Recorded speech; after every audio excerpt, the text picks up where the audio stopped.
अकोला जिल्ह्यातल्या बाळापूर नगरपालिका निवडणुकीकडे जिल्ह्यासह सर्व राज्याचं लक्ष आहे। ऐतिहासिक शहर असलेल्या बाळापूरची नगरपालिका ही जुन्या नगरपालिकांपैकी एक आहे।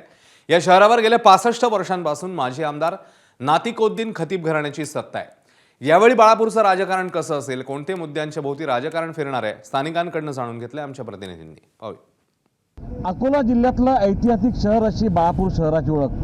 निसर्गानं भरभरून दिलेलं शहर, मात्र तेवढंच बकाल झालेलं शहर अशी या शहराची ओळख आहे। नगरपालिकेची निवडणूक सुरू आहे। रणसंग्राम जो आहे नगरपालिका निवडणुकीचा तो जोरात आहे। मात्र या गावाच्या समस्या काय आहेत, गावाचं राजकारण सध्या काय सुरू आहे आणि नागरिकांना काय वाटतं, या गावात कोणत्या समस्या सुटल्या पाहिजे आणि सत्ताधाऱ्यांकडून त्यांच्या कोणत्या अपेक्षा आहे। आपल्याला काही नागरिक आणि पत्रकार सुद्धा आहेत। रामदास वानखडे ज्येष्ठ पत्रकार इथले, अनेक वर्षांपासून तुम्ही गाव तुम्ही पाहता, बातम्या पण करता। काय गावातले कोणते प्रश्न वाटतात तुम्हाला? अनेक समस्या आहेत बाळापूरमध्ये।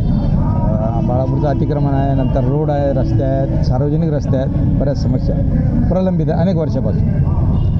बरं, गाव इतकं सुंदर आहे तुमचं, पण बकाल पण का आलेलं आहे एवढं? ते नियोजन नाही, प्रशासकीय यंत्रणा जी आहे पद्धतीने काम करायला पाहिजे ती करून नाही पाहिजे आणि लोकप्रतिनिधी त्या हिशोबाने कमी पडवायला। गेल्या 60 वर्षापासून इथं खतीब घराण्याची सत्ता आहे। एकाच घराण्याकडे सत्ता असून या गावाचा विकास का झाला नाही? त्यांचं असं धोरण आहे की बा विकास झाला तर लोक आपल्याजवळ राहणार नाहीत, म्हणून त्यांनी आजपर्यंत विकास केला नाही आणि जवळच्या लोकांना त्यांनी दूर ठेवलं आणि त्यांच्याकडे अनेक संस्था असल्यामुळे त्यांच्याकडे मंडळी आज कार्यरत आहे। काय कारण आहे तुमच्या गावात विकास होत नाही?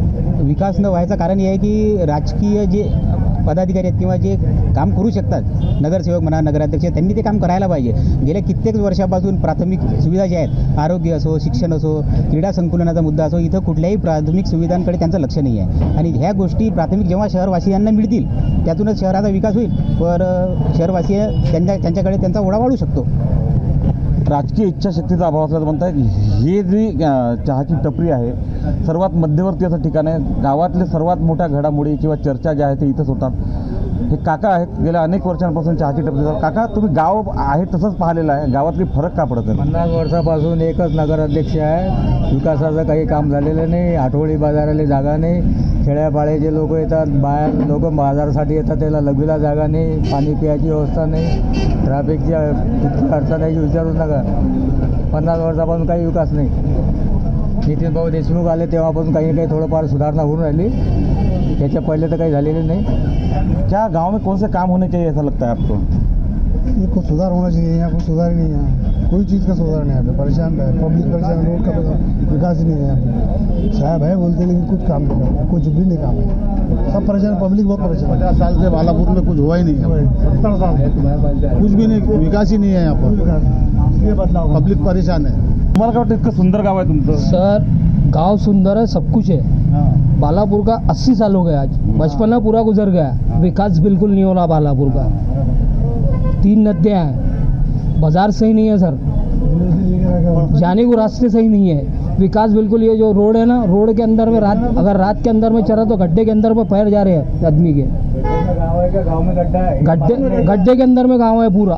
एखाद्या गावाला निसर्गानं किती भरभरून द्यावं, मात्र देव आहे द्यायला मात्र पदर नाही घ्यायला, अशी अवस्था जी आहे ती बाळापूरमधल्या राजकारण्यांची झालेली आहे। 65 वर्षापासून एका घरात सत्ता असताना गावाचा कोणताही विकास झालेला नाही। गावाचं बकाल पण जे आहे ते इतक्या राजकीय नेत्यांची जी आहे ती उदासीनता आणि त्यांचं जी अपयश आहे ते अधोरेखित करणारी आहे। या निवडणुकीत काहीतरी बाळापूरसाठी नवीन होईल आणि बाळापूर शहराचा विकास होईल अशी अपेक्षा बाळापूरकर व्यक्त करतायत। उमेश अलोने, एबीपी माझा, बाळापूर, अकोला। एबीपी माझा, उघडा डोळे बघा नीट।